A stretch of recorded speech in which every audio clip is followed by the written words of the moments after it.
یا غفورو د دې وظیفې ډېر زیات فضایل او برکات دي.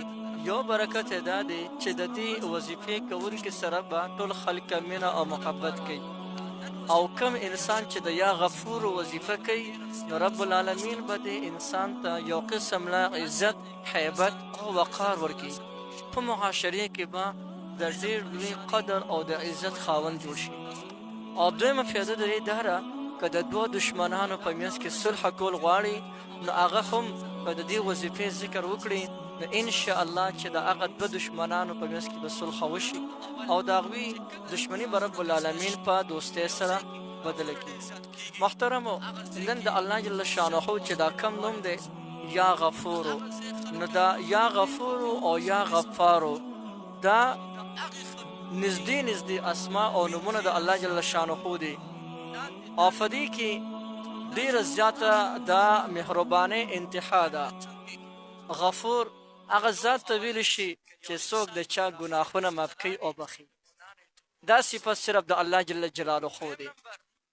نو که یو انسان د یا غفورو وظیفه شروع وکړي نو دې وظیفې کوونکي ته به رب العالمین یو قسم د رعب، یو دبدبه، یو حیبت به ورته رب العالمین ورکړي.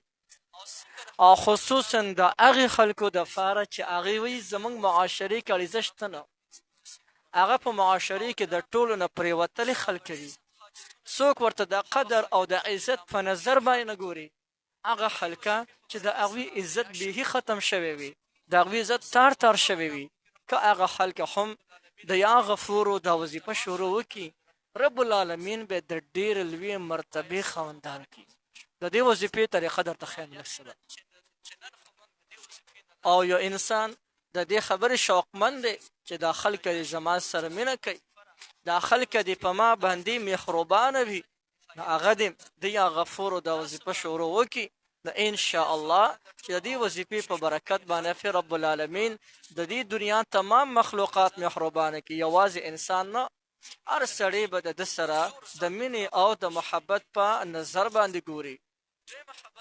او بله خبره چې ده ته به رب العالمین دومره قدر، دومره عزت او دومره مرتبه ورکړي که د دوه دشمنانو په منځ کې صلح کول غواړي نو ده ته به دی چې کله څه خبر وکړي هغه خبره منظوره وي. دومره عزت، دومره قدر ورته رب العالمین ده ته ورکړي. خصوصا دا وظیفه د هغې کسانو دپاره ډېره زیاته مناسبه ده څوک چې د امر او د حکم خاوندان دي، یعنی حاکم وقت، قاضي، ملک یا د قوم مشر. د دغې خلکو دپاره دا وظیفه ډېره زیاته مناسبه ده، ځکه د هغوی کار دشمنۍ ختمول وي او امن راوستل وي. نو د دې خلکو دپاره که دا وظیفه کو چېرته دا خلکه کوي نو یو خو به د دوی خلکو عزت نورم زیات شي، دویمه خبره چې رب العالمین به د دوی په خولې کې یو تاثیر واچي، یو قسم له رعب او خیبت ورته رب العالمین ورکړي، د دوی خبره په هر ځای کې منل کېږي. نو دومره لوی قدر به رب العالمین دوی ته ورکړي. او هغه هلکه چې د خلکو د نظرونه بالکل پرېوتې وي که هغه هم د دې وظیفه شروع وکړي نو رب العالمین به هغوی هغه پرېوتې خلکه به رب العالمین دوباره رابلند کړي، او رب العالمین به په معاشرې کې د عزت خاوندان جوړ کړي.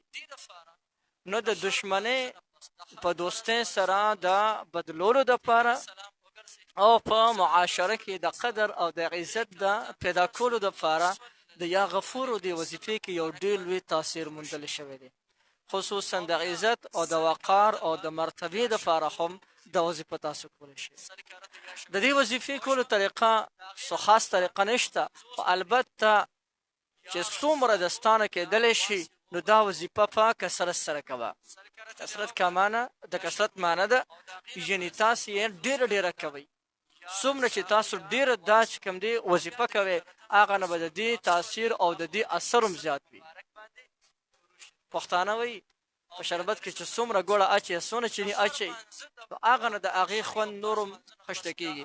څومره چې دا وظیفه ته زیاته کوې هغه نه به د دې پیدم زیاته وي، هغه نه به زیات اثر کوي.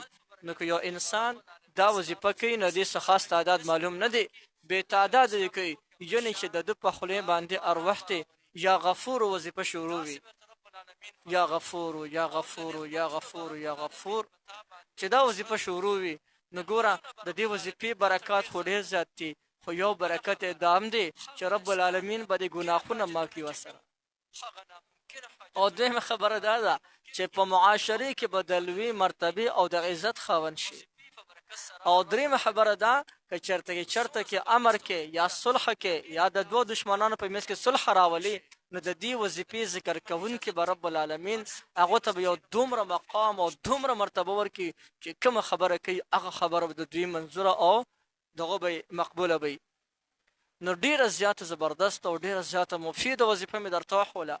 یقینا دا وظیفه کولی شي هر سړی دې نه مکمل فایده اخیستلی شي.